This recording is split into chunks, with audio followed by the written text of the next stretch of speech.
नमस्कार दोस्तों, कैसे हो। आज मैं फिर आप सभी के लिए और एक इंटरेस्टिंग कहानी को लेकर आया हूँ। इस कहानी में हम लोग 3 बहनों को देखेंगे। इनमें से बड़ी बहन को एक आदमी से प्यार हो जाता है और वह उसके घर में जाकर अपनी जवानी का प्यास बुझाता है। जैसे ही उसकी छोटी बहनों को यह बात पता चलती है, वह भी उस आदमी के पास पहुँच जाती है ताकि इस आदमी के साथ घपा घप कर सके। दरअसल ये तीनों बहनें चुड़ैल थी जो कि हवस की भूखी थी। तो चलिए बिना देर किए कहानी को शुरू करते हैं। कहानी के शुरुआत में हम लोग एक खूबसूरत लड़की को देखते हैं। वह एक चाय के दुकान में चाय पीने के लिए जाती है। जब वह यहाँ बैठकर चाय पी रही होती है, तभी 2 बदमाश उसे छेड़ते हैं। वही पहले तो उन्हें इग्नोर करती है, लेकिन जब वह लोग अपनी हद पार कर देते हैं, तब वही उन पर हमला कर देती है और उन्हें मार मार कर उनके अंडे फोड़ देती है। इसके बाद वो लोग यहाँ से भाग जाते हैं। ये दोनों लोग अपने बॉस के पास आते हैं। इन दोनों के पिटते हुए चेहरे को देखकर बॉस यह समझ जाता है कि किसी ने इनकी धुलाई कर दी है। उनका बॉस उनसे गुस्से में यह पूछता है, तुम्हें कितने आदमियों ने मिलकर मारा है? तब वो लोग जवाब देते हैं, हमें किसी आदमी ने नहीं बल्कि एक लड़की ने मारा है। यह सुनकर बॉस को बहुत गुस्सा आता है और वह अपने कुछ आदमियों को लेकर वही को मारने के लिए जाता है। लेकिन जाते हुए उन्हें रास्ते में लीसू मिलती है। वो लोग लीसू से वही का पता पूछते हैं। लीसू इन लोगों से कहती है, मैं उसकी बड़ी बहन हूँ और उसने जो भी कुछ गलती की है मैं उसकी भरपाई कर दूंगी। बॉस पूछता है, तुम भरपाई कैसे करोगी? तब लीसू उसे कहती है, मैं अपने अदाओं से तुम्हारे गुस्से को ठंडा कर सकती हूँ। लीसू की यह बात सुनकर सभी लोग एक लाइन में लग जाते हैं ताकि वो लोग लीसू के जिस्म के जलवे देख सके। इस पर लीसू इनसे कहती है, मैं तुम पांचों को अकेली नहीं संभाल सकती हूँ, इसलिए मैं अपनी सहेलियों को बुला लेती हूँ। जैसे ही लीसू की सहेलियाँ यहाँ आती हैं, यह पांचों लोग उन्हें देखकर बहुत खुश होते हैं। ये लोग एक एक लड़की को उठाकर जंगल में मंगल करने के लिए चले जाते हैं। लेकिन जब यह मवाली उन लड़कियों के साथ संबंध बना रहे होते हैं, तभी वह लोग देखते हैं कि यह सारी लड़कियाँ भयानक मूर्तियों में बदल जाती हैं। यह देखकर ये लोग बहुत डर जाते हैं और यहाँ से भाग जाते हैं। उन्हें यहाँ से भागता हुआ देखकर वही और उसकी बड़ी बहन बहुत खुश होती हैं। कुछ देर के बाद इनकी बड़ी बहन कामदेव के मंदिर में जाती है। यहाँ आकर वह कामदेव की पूजा करती है। जब वह यहाँ से पूजा करके बाहर जा रही थी, तभी उसके पास एक साधु आता है और वह उससे उसका नाम पूछता है, जिस पर वह कहती है वह अजनबियों को अपना नाम नहीं बताती है और वह यहाँ से मुड़कर अपने घर जाने लगती है। वह जंगल के रास्ते से होते हुए अपने घर जा रही थी। तभी वह मंदिर वाला साधु फिर से उसके सामने आ जाता है। साधु उससे कहता है, मैं जानता हूँ तुम कौन हो और अगर तुम इंसान बनना चाहती हो तब तुम्हें अपने शरीर के हवस को अंदर दबाकर रखना होगा। साथ ही साथ वह यह भी कहता है, तुम तीनों बहनों पर बहुत बड़ी मुसीबत आने वाली है। लेकिन वह साधु की बातों पर ज्यादा ध्यान न देकर घर आकर वह अपनी बहनों को साधु के बारे में बताती है। ये लोग एक दूसरे से बातें कर ही रहे होते हैं। तभी इनकी पड़ोसन मिस वंग यहाँ आती है। वो यहाँ आते ही तीनों बहनों को गालियाँ देना शुरू कर देती है। असल में वह तीनों बहनों की खूबसूरती से बहुत जलती थी और उसे ऐसा लगता था जैसे ये तीनों बहनें मिस्टर वंग को अपनी खूबसूरती के जाल में फंसा लेंगी, जबकि ऐसा कुछ भी नहीं था। मिसेस वंग जब अपने घर में आती है, तब वह अपने पति से भी झगड़ा करती है और वह तीनों बहनों से अपने पति को दूर रहने के लिए कहती है। इधर हम लोग इन तीनों को देखते हैं। ये लोग अपने देवता के सामने बैठकर ध्यान कर रही होती हैं, लेकिन ध्यान करते हुए इनके दिमाग में मर्दों का ख्याल आने लगता है और ये लोग अपनी हवस मिटाने के बारे में सोचती हैं, जिसके कारण ये लोग ध्यान नहीं लगा पाती हैं। असल में ये तीनों बहनें चुड़ैल थीं और ये लोग कई सालों से इंसान बनने के लिए कड़ी तपस्या कर रही थीं। कुछ के बाद रात हो जाती है और यह तीनों लोग आराम से सो रहे होते हैं। तभी इनमें से सबसे छोटी बहन जग जाती है, क्योंकि उसे बहुत बुरे सपने आ रहे थे। इसके बाद वह बाहर घूमने के लिए जाती है, लेकिन जब वह बाहर आती है तब वह देखती है लीसू खुले में ही नहा रही है और वह साथ ही साथ अपने अंगों को भी सहला रही थी। लीसू की खूबसूरती और उसके भीगे बदन को देखकर वही को भी फीलिंग्स आने लगी और वह भी उसके साथ नहाने लगती है। तभी इनकी बड़ी बहन की नींद खुल जाती है और वह अपनी बहनों को यहाँ नहीं पाती है। जब वह बाहर आता है तो उनके दोनों बहनों को साथ में नहाता हुआ देखती है। दोनों को ऐसा करता हुआ देखकर वह भी गर्म हो जाती है, लेकिन वह अपने हवस को दबा लेती है क्योंकि उसे जल्दी से जल्दी इंसान बनना था। अगले दिन इनमें से बड़ी बहन जंगल में जाती है और वह देखती है कुछ बदमाश एक आदमी का पीछा कर रहे हैं। तभी वह यहाँ आकर सभी बदमाशों को अपनी शक्तियों से मारती है और उन्हें यहाँ से भगाकर उस आदमी की जान बचा लेती है। इस आदमी का नाम जॉन था। वह यहाँ भागते हुए काफी जख्मी हो चुका था, इसलिए फई उसे छोड़ने के लिए उसके घर तक आती है। जॉन का घर काफी बिखरा हुआ था। जब जॉन फ्रेश होने के लिए जाता है, तब फिर से फई अपने शक्तियों का इस्तेमाल करती है और सारे सामान को अपनी जगह पर रख देती है। जब जॉन बाहर आता है, तब वह अपना साफ सुथरा घर देखता है और वह फई को थैंक यू बोलता है। फई उसे बोलती है, आज के बाद मैं तुम्हारे घर आया करूंगी और यहाँ आकर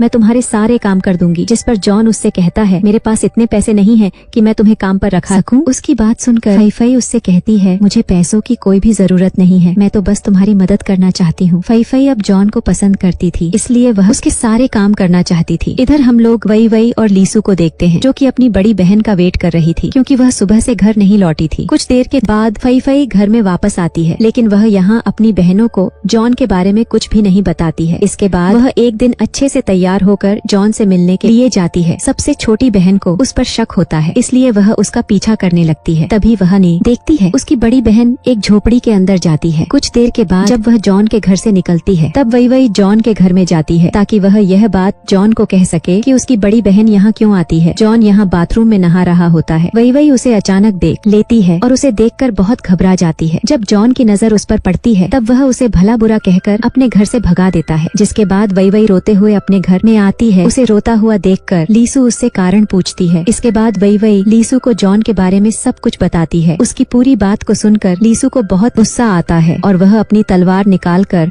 जॉन को मारने के लिए निकल जाती है। वह जॉन के घर पहुंचकर उस पर हमला कर देती है। वह उसे मारने की कोशिश करती है, जिससे बचने के लिए जॉन उस पर पानी फेंकता है और उसके बदन को गीला कर देता है। जैसे ही जॉन लीसू के भीगे हुए कपड़ों को देखता है, उसकी हवस जाग जाती है। वहीं इधर लीसू कब से यह सब चाह रही थी। इसके बाद यह दोनों करीब आते हैं और एक दूसरे को खूब प्यार करते हैं। घपाघप करने के बाद लीसू जब घर का आता है, तब वही वही उसे जॉन के बारे में पूछती है। वही वही कहती है जॉन को मारकर अधमरा कर दिया था और उससे कहा था दोबारा तुम ऐसा मत करना। यह सुनकर वही वही को बहुत बुरा लगता है और वह जॉन की इस हालत के लिए खुद को जिम्मेदार मानती है। इसके बाद वह जॉन के घर में आती है ताकि उससे माफी मांग सके। वह जॉन के शरीर पर जख्म देखती है और उन्हें देखकर बहुत उदास होती है, लेकिन यह सब तो लीसू का प्यार का निशान था। जॉन भी यहाँ वही वही को कुछ भी नहीं बताता है। को यहाँ बहुत बुरा लग रहा था, इसलिए वह अपनी गलती का भरपाई करने के लिए जॉन को अपना शरीर सौंप देती है। वही वही की खूबसूरती को देखकर जॉन का हवस फिर से जाग जाता है और वह उसके साथ भी भयंकर घपाघाप करता है। और वही वही के जाने के बाद फई फई यहाँ आती है। वह जब बिस्तर को ठीक करने लगती है, तब यहाँ उसे एक हेयर पिन मिलता है। फई फई के पूछने पर जॉन उससे कहता है मैं यह तुम्हारे लिए लेकर आया हूँ, और वह कहती है तुम मुझसे झूठ बोल रहे हो क्योंकि यह तो मेरी बहन का है। तब जॉन उसे सारी सच्चाई बताता है और वह उससे माफी मांगता है। तब फई फई कहती है मैं तुम्हें एक शर्त पर माफ कर सकती हूँ, तुम्हें मेरे साथ भी वैसा ही घपाघप करना होगा जैसा मेरे बहनों के साथ किया। ये कहते हुए फई फई अपने कपड़े उतार देती है। इसके बाद जॉन उसके साथ भी घप्पाघप करता है। हम लोग तीनों बहनों को उनके घर पर देखते हैं। यह लोग यहाँ खाना खा रही होती हैं। ये लोग साथ तो बैठी हुई थी, लेकिन दूसरे से कोई भी बात नहीं करती हैं। अपनी बहनों को नजरें चुराता हुआ देखकर फई फई उनसे पूछती है आखिर तुम लोगों को क्या हुआ है और तुम दोनों ऐसे अजीब बर्ताव क्यों कर रही हो। जिस पर वो दोनों बहनें ये कहती हैं हमने जॉन के साथ घपाघाप किया है। अब फई फई भी उन्हें सब कुछ सच बता देती है। वो कहती है मैंने भी जॉन के साथ जिस्मानी खेल खेला है। ये लोग बातें कर ही रहे होते हैं, तभी यहाँ पर जॉन आ जाता है। उसे यहाँ देखकर ये तीनों बहनें बहुत खुश होती हैं और ये तीनों उसके गले लग जाती हैं। इसके बाद ये चारों लोग बहुत मस्ती करते हैं। एक दिन जब वो चारों एक साथ बिना कपड़ों के नहा रहे होते हैं, तभी मिस्टर वंग उन्हें देख लेता है। इसके बाद वह अपनी पत्नी के पास जाता है और वह उसे सब कुछ बता देता है। अपने पति की बात सुनकर मिसेस वंग तीनों बहनों के घर में आती हैं और वह जॉन के बारे में पूछती हैं, जिस पर फई फई कहती है वो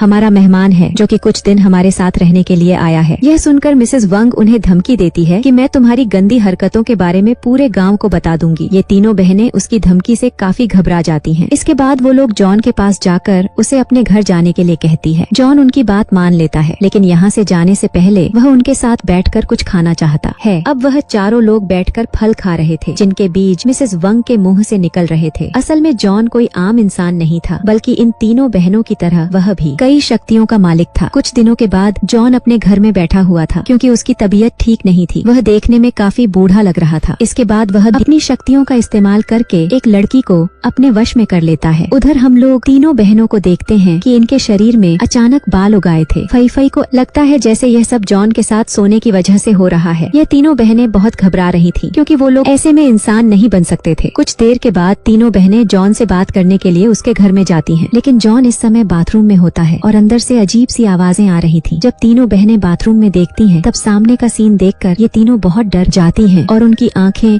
खुली की खुली रह जाती हैं, क्योंकि जॉन एक भयानक शैतान में बदल चुका था और वो उस लड़की को जिंदा खा रहा था जिसे उसने अपने बस में किया था। जॉन का भयानक रूप देखकर फई फई उस मंदिर वाले साधु के पास जाती है और वह उससे मदद मांगती है। साधु उससे कहता है मैंने तो तुम्हें पहले ही कहा था कि तुम्हें अपने हवस को दबाकर रखना है, लेकिन तुम ऐसा नहीं कर पाई। जब फई फई उसे और भी रिक्वेस्ट करती है, तब साधु उसे जॉन से छुटकारा पाने का उपाय बताता है। इसके बाद ये तीनों बहनें घर में आकर जॉन का एक पुतला बनाकर उस पर काला जादू करती हैं हैं। इस जादू का जॉन पर जल्दी असर होने लगता है। जॉन भी अपनी ये शक्तियों का इस्तेमाल करके यह समझ जाता है कि उसके साथ यह सब क्या हो रहा है और कौन उस पर काला जादू कर रहा है। इसके बाद वह तुरंत यहाँ पहुँच जाता है और इन तीनों बहनों से लड़ाई करता है। इसके बाद वह इन तीनों को अपने वश में कर लेता है। जैसे ही वो लोग इसके बस में आती हैं, यह तीनों अपने कपड़े उतार देती हैं। लेकिन तभी अचानक साधु यहाँ आ जाता है और वह इन तीनों बहनों को जॉन के जादू से आजाद करता है। आखिर में साधु अपने शक्तियों का इस्तेमाल करके जॉन को मार देता है। इसके बाद इन तीनों बहनों को अपने किए का पछतावा होता है। असल में जॉन एक बूढ़ा राक्षस था जो कि लड़कियों के साथ संबंध बनाकर